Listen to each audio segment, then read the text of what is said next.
Hi, this is Design Lota, the podcast about life as Indian designers. I'm Angie. And I'm Sushi. We're halfway through 2020. What a year! It should be obvious now, if it wasn't before, that it's impossible to escape the realm of digital design no matter which discipline you work in. But there are some struggles and questions that are unique to design in tech, especially when it comes to the job search journey. It helps that there are so many online resources now for designers, especially to ramp up your skills in UX and digital product design. It's great that so many Indian designers are creating content about various aspects of the design and tech career. I spoke to Madhuri, who has been a tremendous support to design and product folks. I had the pleasure of meeting her a couple of times, and her patient listening and practical pointers have always been really helpful, not just to me, but to many designers. She co founded D Plus P, which curates jobs on a monthly basis. She also works with Experian on finding the right fit between designers and companies. And her latest project is the Hire Worthy podcast, where she has real conversations about design careers and hiring. You've been an illustrator, you've worked as a designer, and now you're doing both D plus P and Hire Worthy as well as Experian. Like, I think it's so many things which are useful for the design community. hmm So, tell us a little bit about your journey. First thing first, thank you so much. And this is really intimidating for me. I mean, I've been on the other side trying to get people to talk to me, but now I understand a little more about how are people feeling when they are actually trying to talk Yeah. to me. So this is a very interesting insight for me as well. And my journey, yes, it was an illustrator because purely because I had a very enthusiastic teacher who taught us illustration in Photoshop. I think that's what Hmm. triggers a lot of people, right? Where they keep inspiring you to do better, and then when you do better you keep going in your own pace. And that's where it got started, and we were like, okay, fine, here's where I am. And I just went on, and after my fourth year I kind of went into design, UI design, Mm-hmm. thanks to Karthi majorly, because she was the one who found me, and she said that, you know what, illustration will keep you happy but you will not be very happy, so trust me, just come and do UI. And that's good because now mentorship is like air for me and Wi-Fi, so I can just get connected and ask her anytime. And believe me, it was a very good decision to make, and I'm very happy even after like 7 years 8 years of experience. And that's been a very interesting journey, and now I'm looking at how do I get into more product centric roles. And that's where Yeah. I am looking at UI UX, and then now product, and now I think I'm going to move more deeply to product management and design, and create products for the design community, because that's a very strong area which I think we all need to focus on. Because what ends up happening is there is nobody to support us. Mm-hmm. Yeah, we have LinkedIn, but LinkedIn is just a social media platform. Yeah. It's not going to support you. Like, you wake up one day and you say, I don't know how to solve this problem. There will be people to help you to solve a problem, but there's nobody coming to support you, train you, educate you. Yeah. I'm a self-taught designer, so I know how it feels like to go through all this process. So Right. I was like, let's do our best to support our own community. And that's where Experience started 2 years back. It's Mm. exactly 2 years since Experience started. And from there we've kind of figured out various methods and approaches on how to go to, our community and connect with them, and help them in different ways. So we ran a lot of experiments. And one of the experiments was hiring the right designers, helping organizations get the right designers, right? Yeah. So we spent time on that, and then we were like, okay, this there are certain things that make sense, there's certain things that don't make sense. So we Mm-hmm. went with the things that make sense. Obviously you have to pick and choose what makes sense. Yeah. And one of them was definitely educating designers on both sides, which is a Hayavati podcast, which got kickstarted. And the other thing that we are still working on, it's coming soon, and probably just 2 weeks you will see some more new updates on that. Okay. And in all of this, my journey is to ensure that whoever is being a part of the design and product community, we are there for them.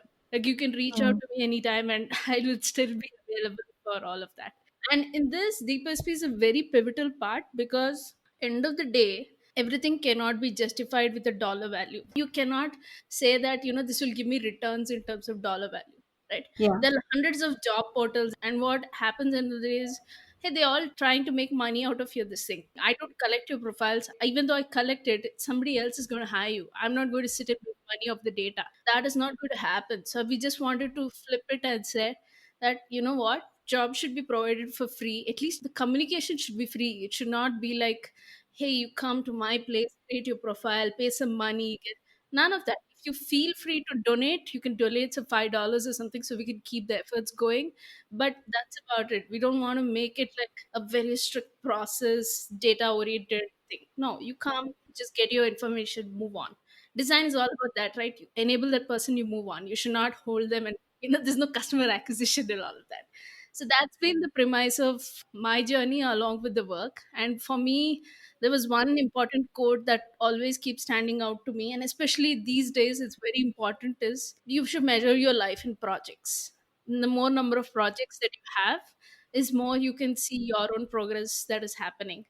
Now I don't even need to look for a job. I have work for the next 20 years. And now I'm looking into just working on my best things, making sure many projects are pushed out. Everything else is side effect. So that's a mushy answer of experience me and everything, but Oh, this is all it. I think it's amazing. I mean, since we're talking about this whole journey of looking for a job, like actually at the back of it, it's more of what you're talking about, which is finding your purpose in your life's work. And that's kind of mixed into that, right? Like salary and all of that comes with it. And there's a time Yeah. and place for that in your whole journey. But like you said, if you're at that point where you feel like, hey, whatever I'm doing on a daily basis is already fulfilling me so much, why do I need to look for a job? I was just thinking that you should not get retired from something, because, I mean, one day you wake up, your job doesn't exist. That means your whole 8 hours of your day doesn't exist. That means Yeah. you will go crazy. So we had to do a lot of backward work to, come here. And that's a very big differentiator, I think. Yeah. I definitely think you're part of the solution in a big way. Can you define this whole gap, right? What is this problem? Like, if you can define the problem that can make it easier for even people from both sides to understand it. Because there are jobs and there are candidates, but how do you play the matchmaker? If I can be very clear, right? Sure. The clear thing that I have seen in terms of how both sides are is they need to be Hmm. clear on what is it that they're hiring for, right? That Hmm. is where Hmm. a lot of information gets messed up, because the input that comes in that says that, hey, you require an information architect, you require this, you require that. In one of my recent interview with Dharmesh, user research interviews that I had done with him, he basically said that you don't need to hire a user researcher if you do not know what's the work that you're giving. Mm-hmm. Right? It makes no sense if you're hiring somebody and then expecting an output out of them if you are not clear. Just be honest and stay upfront that I just need a visual designer with these UI skills, or Yeah. you need a strong recession time to basically come and say that this is not going to work out, we are going to optimize, so one person will do x to y jobs, because now they're clear they Yeah. cannot spend on a lot of in between roles. They're just going to spend on one person who will do this one job. So you need to have this thought process even when you're not in a recession time. It cannot be like I'm only when there is recession I will to think about that. So you need to look at that gap and say that if I am going to hire somebody, let them do this work fully. Hmm. Then let me not step in the way and say that you're not delivering or this is not the person that I'm looking for. So that is where a lot of people get confused. And so education needs to be on both sides, right? It's not just the business side that I'm Hmm. questioning. I'm also questioning the design side, which basically is like, I can give you this, I can give you this, I can give you this, I can. Yes, you have too many skills. I appreciate the fact that you have put on a lot of skills. But if you look at it like a little higher level, you can actually see that you are the same old vanilla flavor as the other Hmm. person. Like, what is it that you are bringing to the table that makes you forever hireable, forever employable? Employment means somebody is willing to take your skills and give you something in return, whether it is mentorship, advisory, exchange of value in any form. If we monetary, it could be anything. Yeah. And that is something that if you can distinguish yourself, you will Yeah. stay forever employable. So this gap of understanding needs to be from both sides, and they need to say that, okay, you need to understand what this side goes through, you need to understand what this side goes through when you are trying to hire Exactly. somebody. Hmm. So in my opinion, that's the biggest gap that I see. Hmm. So let's start off thinking about this whole process of looking for a job, right? How do you see designers navigating their careers and how do they set a roadmap? So, like, we have designers who are, like you said, self taught designers, we have designers from design school, probably did an internship or two, and then you also have designers who are maybe 8 years, 10 years, 14 years in the profession with some experience in this changing landscape as well. What's your experience with designers? What are they looking for and how do they chart their roadmap? So, what I see in terms of expectations from somebody who has just come out is they expect the company to function as a company that is promoting itself to be a design centric company, say a Facebook or a Intercom or something like Mhm. that. And that is not real, because we all know somebody we been in the industry for some time, we know how Yeah. messy the whole process is inside, Yeah. right? And for somebody who's coming out graduation, they kind of read these things and they expect everything to be structured, ordered, and all of that. And I think that is kind of going to be hard to tell them that that's not going to happen, buddy. You have to kind of go through this ambiguity, and that is where the biggest factor of learning, right, where they have to break this gap by themselves and then they have to come to the other side. Nobody's sitting and breaking this gap for them, so the realistic education is missing very high.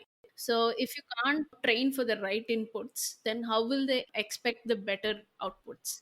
So I find that as the biggest drawback, and I hope it is resolved soon, because realistic conversations are missing. It's more like, we did this, we launched this, we did XYZ, we got this XYZ funding. Yes, you enabled all of that. That's a big deal.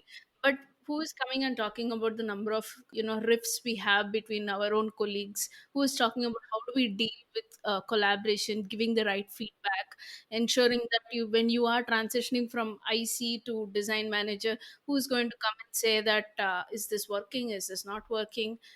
There is no bar for these things, especially for design. Everything is either self-taught or you actually go back to the design school, where it's like something is set in stone in Yeah. design school Yeah. and outside nothing is set in stone. So Yeah, yeah. And you are in for a rude shock, and suddenly you're like, what happened to that ideal world in my head? Yeah. exactly. But that is missing a big time, where you learning in fragmented ways. That's the expectation that we needs to be broken from there. And for us who've been experienced, we need to keep upskilling and being staying relevant, because it's not going to be the same old world anymore. So we need to know our context very well. Whether it's, we can get buried down in our own work and be like, okay, hey, today I am not going to engage with my boss because XYZ reasons, this, that. That is our small picture. We are not zooming out and seeing, okay, how is the industry progressing? Can I connect with somebody? Can I move forward? Okay, I've been here for 3 4 years, and nothing wrong with being there for 3 4 years. Can we move the existing system forward? Our own work, can we move it much forward? So the context is everything, and we are missing context big time, no matter how many years of experience that you have. And that is the biggest gap that I see, and it's a mindset thing also, right? If you don't want to pursue the context, you wouldn't know that there is no context, or rather you should at least be enlightened by it, so that, not even enlightened, be aware of it. Otherwise you'll be like, I don't know what is working, what is not working. That will be a very big gap to address. Yeah, yeah. Especially like what you said about realistic conversations, because, like, my very crude analogy of like this Yeah, matchmaking thing, right? So, this whole process seems like everyone's trying to bring their best selves. So, the designer who's looking for a job is saying, I'm this, I'm that, of showcasing what I can do. yeah, And same with, what a company is doing. This is, we're design centric, we're doing this. And then no one's saying what a day with me feels like, you know? And what formats would those kind of conversations take would really help both sides to make better decisions, I think. yeah, yeah, um, that's true. I also wanted to focus a bit on when it comes to this whole interview process and when you're showcasing your skills. So I'll come to all of those. But what are those non obvious skills that you think are missing in terms of focus when designers are looking for jobs? I think one of the most non-obvious skills that people don't show in their portfolio is the number of people they have collaborated with, Hmm. right? I want to take one step back and I want to explain this part. Sure. Where if you are applying for a company, you are basically trying to sell the fact that, hey, I'm here, I exist, and take a look at my profile because I think I'm relevant to your company. Yeah. One, I am taking this scenario where all is good in your life and you are like just applying because you feel that it's you are a good part of the company. There's another scenario where you have lost your job and you're trying to apply to all companies possible. I'm not covering that because the answer that I will say will probably answer that as Mm-hmm. well. So when all is good in your life, you approach it a certain way. You like, okay, I will try to show the best version of myself. I will try to show the best work. I'll try to Exactly. communicate my best. I'll get back on time. I will show who all I worked with. I'll give everybody credit and I will tell exactly what I did. All these things come out when all is good. When all is bad, you want to show yourself as the hero and everything else is like not working. That's a very typical human Mm. thing. There's nothing to do with a designer or a recruiter here. It's a very human thing. So when you actually look at a scenario where this person is not communicating something obvious, it basically means that either they have something that they're not able to say what they have done. That is one part. The other part is maybe they know it, but they do not want to highlight. Then the onus falls on the person who is hiring, recruiting to figure out what happened. Then as a neutral party who doesn't understand his context or her context, I will assume that something bad that this person did. Imagine LinkedIn is there, Glassdoor is there. You cannot hide now Mm. anymore Mm. because you have all kinds of profiles. And when that is the Yeah. situation, imagine I call one of your Yeah. colleagues. Somehow I get in touch with your colleagues and I figure out that you had tried to steal somebody's work or take credit for somebody's work. Imagine what would happen. Yeah. Your points will reduce throughout the whole thing, right? So the most non-obvious thing that people do not highlight is the people that they have worked with. It's okay. Ask people, can I put your name in my portfolio? They will be absolutely happy. And who doesn't want credit? Please tell me who doesn't want credit. Absolutely. Yeah. They'll be very happy. They will be like, okay, put them. I will talk to them if in case they call me. It's okay. Because what's there to hide? End of the day, the product has been shipped, something has done, it has made money or not made money, Mm. and sometimes the product doesn't exist, but it's okay. Ask them to call. Unless until the situation is so bad that you and your colleagues or your boss are not in great talking terms, that is something that you need to consider delicately. But if you Yeah. can put it out, put it out. Showcase your work and tell people that I have done this work. And another side, right? If you are applying for, say, a fintech company, they will expect you to at least come from a similar domain, say a fintech domain or a banking domain or some e-commerce domain, Mm. because the time you take to absorb the knowledge, the terminology is longer if you come from another completely different domain.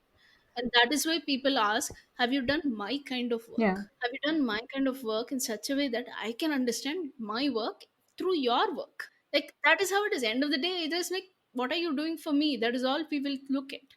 And when that is the situation, all you have to do is, tell people that I have worked with 20 developers. I have worked with 4 product managers. I have worked with, then what does that inform me as a recruiter? Hey, we also have 20 developers. That means he or she knows how to work with Mm. developers. Always work with product management. That means she knows how to do this work with product Mm. management. Maybe she knows how to deal with a PRD. Maybe if I give her a PRD, will she be able to understand? Yeah. That is the reason why people say that put these non-obvious things also aside, because we don't know what's happening in your Mm. life. We have no clue, right? Mm. So that is how we need to enable people, tell them that we'll give you credit, but at the same time I also need to show my work. So this is the only field that actually asks for proof of work when we are actually applying for job.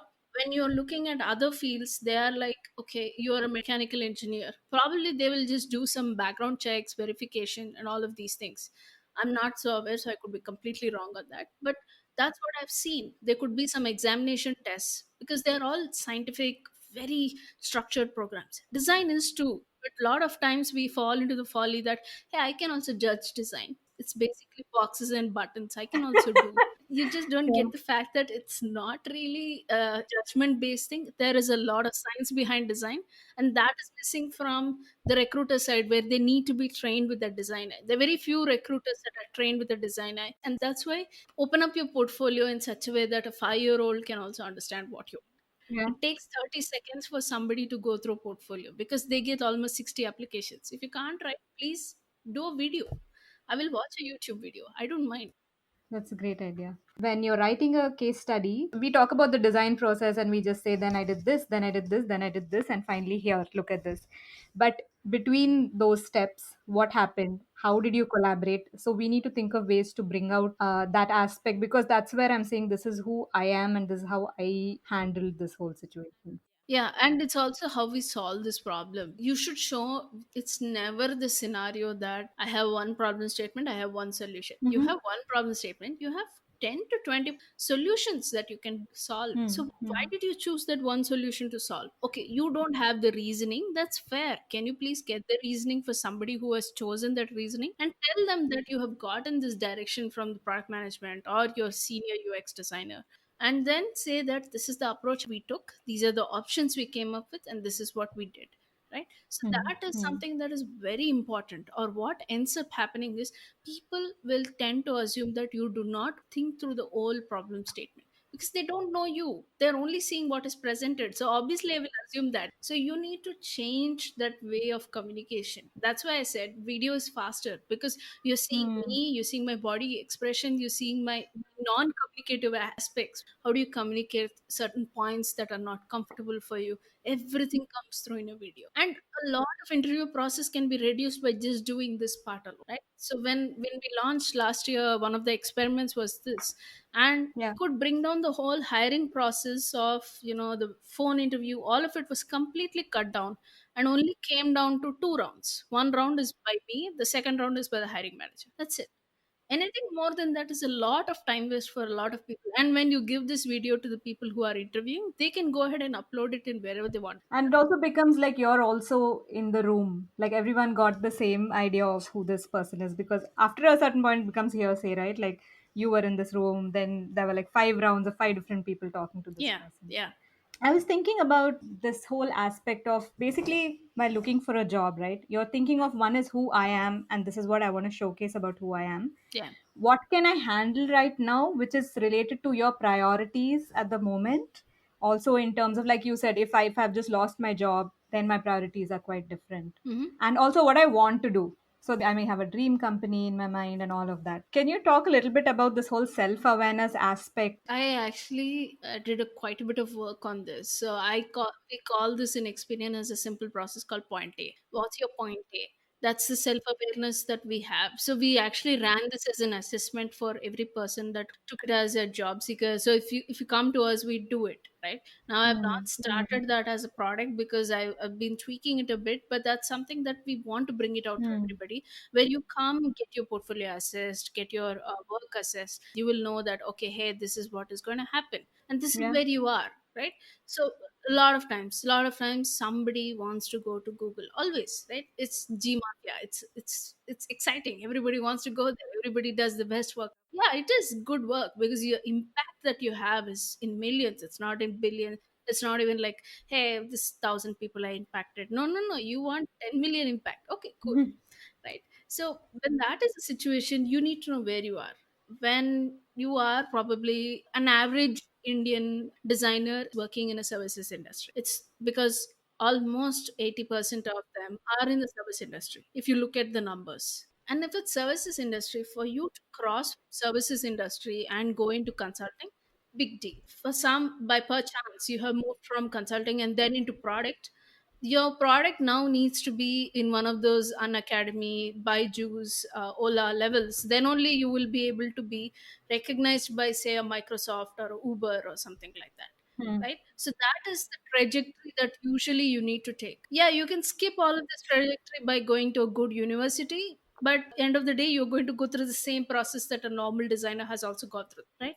So you need to know where you are, and from here, can we improve and go, right? That's all Hmm. we need to look at. So how can you Mhm. improve? There are a lot of ways to do it, and that's when we will go into the problem. We found exact problem area we want to focus on, Yeah. and there are some excellent standout people who have done such great work to be where they are. Hmm. Like, for example, Johnny Vino, he started out from Zoho and now is at Apple. How did he go there? So we reviewed the portfolio to show how he actually went through the process, and that is by consistent work. When you show proof of work outside, people will come to you. You will Hmm. only know that I exist as Hayarvati podcast because I have put my proof of work outside there consistently. Every single week you Right. receive an episode out there, and people will be like, hey, this person is doing something about it, so let's talk to this. You have at least that access because you have that proof of work out there. So proof of work is very important, and it doesn't matter what stage you are in, you can keep going as long as you have proof of work consistently putting out there. Hmm. So if you are sitting silently and assuming that job offers will come to you, it's not going Yeah. to happen. Do not confuse proof of work with number of dribble shots. It's not going to get you. Probably get foot in the door. Nothing wrong with that. But you will not be able to sustain if you do not have the core principles taken care. Those are the aspects in which I think we need to know where we are so we can work on them and keep going. It's actually a very mind draining process because when you know where you are, you feel depressed. Hmm. But I think at the same time, it's quite liberating as well, right? It's like getting a diagnosis and saying this is exactly Yeah. what your problem is. Yeah. So I know what I'm working with at that point. Yeah. I just wanted to mention like one interview that I gave. The person who interviewed me, she took the time to tell me exactly what was going wrong in the way I was. Yeah. It's like a blind spot. I can't see it myself. Someone has to tell me that I'm doing this, which is not working out for me, Yeah. right? And like I said, it was really liberating. It made sense because there's somebody from the other side giving you critical Hmm. feedback on what's happening. Absolutely. And it kind of gives you a drive as well because it's like I have a goal now. Once you give me feedback, you go through that cycle, you're discouraged, you're thinking, oh, what have I been doing all these years? Why didn't I work on this earlier? How did I get here? You go through all of that. Then you come to, okay, let's get real. This is the problem. Let's start working on it. How do we improve? So it kind of challenges you and gives you a goal to, next target Yeah. and move ahead. So Yeah. yeah, I think it's incredibly helpful. And if feedback can be official in the job in process, that would be amazing. Yeah, it would be great, but I'm not sure how much can be accommodated because ultimately feedback is also driven by a set of rules, right? If I have a company that is not very upfront about feedback, it's going to be very hard for the interviewer to actually give you feedback. Yeah. And if there are no rules set in saying that we will give feedback a certain way, there will be a retrospective, there'll be a very clear way of doing it. So that's why I'm not sure if feedback can be, probably an outsider can give you feedback by doing mock interviews. That is something that makes sense, but how many outsiders will do it? Again, that's also a problem. So I don't know. There's a lot of gray areas in that. I think we will figure it out soon. We were talking about companies knowing exactly what they want, right? Like paying attention to why have we opened up this role? Why now? What do we want? What was not there? So if you can say about titles and descriptions and how they come up with these things, I'm sure you have a lot to say. Because for a job seeker, that kind of becomes like the thing that they look at, and then they start measuring up. They're saying 6 years, I have 8 years, so that description kind of becomes like a guiding star for should I apply or not. Yeah, it's very interesting, right? We curated around 600 plus jobs in D plus P. Every month I remove them because a lot of dead weight, right? You're going to go through the old jobs, is it? No use, right? Hmm. So Hmm. when we did all of that, we noticed a very interesting pattern. Senior designers are being called at 4 5 years. That is not a senior design role. In my opinion, senior designers at least have a much more maturity to come there, right? It's not going to be about you are somebody who's going to deal with the end-to-end product, so you're a senior designer. That makes no sense because we have not standardized any of these, Yeah. and it doesn't help in understanding what is it you're going to do. So we have that colonial hangover where it basically we have that banking mindset where, oh, you're a manager, you're an assistant manager. Don't get me wrong, because in all banks they have this structure which is so predictable. You're a peon, you're a clerk, then you're going into officer, then you become a manager or assistant manager, then you become Yeah. branch manager, and then you become assistant branch manager. Like, it's so predictable. Yeah, the roadmap is already set for you. You know where you're headed, right? Exactly. And in banking, there is not much. It's a lot of compliance control rather than actual banking processes. And they're all wrappers. All the new banks are basically wrappers of just making it much more delightable, or whatever is obvious is coming out now. And they're doing good work. But in design and in product and wherever where there is problem solving, you cannot attach a seniority title in terms of name, because somebody who has probably 2 years experience can challenge somebody who is at 7 to 8 years experience because of thought process. Hmm. That is why titles don't make sense to us, because we cannot put another industry's title and thought process. Hmm. Come on, our parents, most of our parents have worked in banks or some kind of traditional sector where the roadmap is very clear, the management style is very hierarchical. It doesn't work for us. And they weren't going through so many jobs as well in Exactly. that generation because, like you said. The path is obvious Yeah. where you're headed. And my mom worked in a bank for almost 45, 50 years. I can't imagine myself in that position at all. Many people shift companies in 2 to 3 years. So when you jump and grow, cool, you have senior positions. But does your maturity define seniority, or does your years of experience define seniority? There are a lot of these gray area questions. And for me, end of the day, seniority is the responsibility that you carry, especially in experience where we Hmm. are like, okay, you carry this responsibility, that is the reason why you are at this position. We don't have titles that say senior designer, product designer, all of this. Yeah, I call myself product designer because I know I'm a product designer. It's, I have to define my title Hmm. because I know this is what I bring to the table. But Yeah. I'm Hmm. sure every company cannot be that way because there are certain aspects that is involved. Certain established companies like Microsoft and all of them, they have level 1, level 2 procedures because their responsibilities are defined. Because the product is already Hmm. defined, they can now tell people that level 2 people do such kind of work. Say X amount of responsibility Hmm. is given. And as always, never let your title define you, because if you can do something better, why can't you pick it up? Remember, we were just discussing that life is measured in projects. When life is measured in projects, why do Hmm. you want to stay away from more projects, right?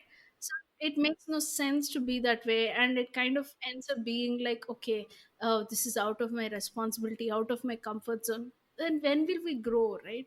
So that's the reason why I am unsure why we have so many titles, and that too we are bringing our traditional structures in, and we are converting our Googles and Facebook's thought process with our thing. It's become a huge mess. Hmm. So we need to see how Yeah. to Yeah. define them. Probably it will settle down. Like for example, product managers have a very clear title saying that if you're training, you're an associate product manager. If you are still figuring out, then you are an intern or junior. When they're like done something, you become a product manager, senior product manager, a manager, product manager managing product managers. That is formed as a structure because product management started way ahead of us, and now design is getting there. So that's why there is a lot of confusion. But end of this, put this confusion aside and focus on what you can do best. If you can do your responsibilities, you can stretch your responsibilities, stretch it. If your company is not allowing you to and you want to, please figure out another organization that will allow you to. Don't allow your title to define you. Hmm. I think in one of our earlier conversations, you had mentioned that you work on custom job descriptions, kind of try to understand what exactly this role is asking Yeah, for. I ran this recruitment thing where I did it for Experian itself, and only until the client says it's a senior product designer, until that we will not even touch it. But everything else is opened up. We open up, Hmm. what is the responsibility that they're going to do? What is a typical day looking like? Things like that Hmm. are opened up. Otherwise, what it tends to happen is they will ask us a lot of questions, and we will not have answers. So rather get the questions, prepare it as a deliverable, and give it to them and say that this is your job description. Have a look at it. If you have any questions, let us know. I remember Jared School had shared something about job descriptions. Oh yeah, yeah, Was it like write a thank you letter to the person, maybe after 6 months of joining, hypothetically, yeah. they've joined, and then what do you thank them for, and then compare it with rest of your team. So it's really funny because you may say, hey, thank you for building up the new design system, and someone else like, oh, that person's going to build a design system because you don't agree on why we need this person. Yeah. So he should have that conversation more and more, because one person is saying, oh great, I'm going to have one more guy in my team, Mm-hmm. and then it's going to help me with my workload, Yeah. and then we're all going to share this and work on it. Some other person is like, great, our visual design is going to go to the next level because of this person. So And the end of the day, you are going to be frustrated. They're going to be frustrated. What's the point? yeah. It's not because of you to behavior. It's because of unclear priorities. So most bad management happens with unclear And priorities. it's great and so useful because it's kind of like the first line, right? Like if you can get that off, the next process is still going to be a little more closer to what you want. Then it's just a thing of whether you're cut out for this or not. Yeah. Because they also will gauge themselves against what you have put out. It's Yeah. an ad, right? It's an ad for your company. You call it somebody suitable. So call the right person at least. Yeah, definitely. I think as a designer, also, when I see a job description, I know whether they know what they're talking about or not. Like the Yeah. way you write what you're writing, right? It tells you a lot about the company. Yeah, that's true. Let's go a little more into this aspect of skills. Currently, in product design, UX design, we see a whole spectrum of design activities that a designer does. So there's research, there's prototyping, UI design. Now we have motion design, UX writing. The whole bunch of skills. And coming back to that self awareness part, we kind of have to place ourselves somewhere within this whole tag cloud Yeah. of what all you're possibly going to work on. And also we hear this term T-shaped, be a T-shaped designer. Oh yeah. So any thoughts on that? Like, again, how are you aware of what your strengths are? These titles have definitely confused us. The skill cloud has confused us. The tags Yeah. have confused us. What I would say is this, like, if I can give you a glimpse of how my day looks like, if I'm just running the Hairvati podcast, you would say I'm not a designer, because the way you do things for the podcast is required because you need to do these things. Then will you tell me that I'm not a designer? But I know I'm a designer. I have worked on these things. I am building Yeah. an experience now with this podcast. I'm building an info product with these things. So that is going to happen. And when that is going to happen, will you call me and tell me that I'm not a designer because I'm running a podcast? So that's why I disregard all these titles, because it makes no sense in terms of telling me what I should do. So now, say you're doing a UI, won't you write some UI copy and say that this is suitable for this context? If it Yeah. is not Yeah. working, will you not brainstorm and make this copy better?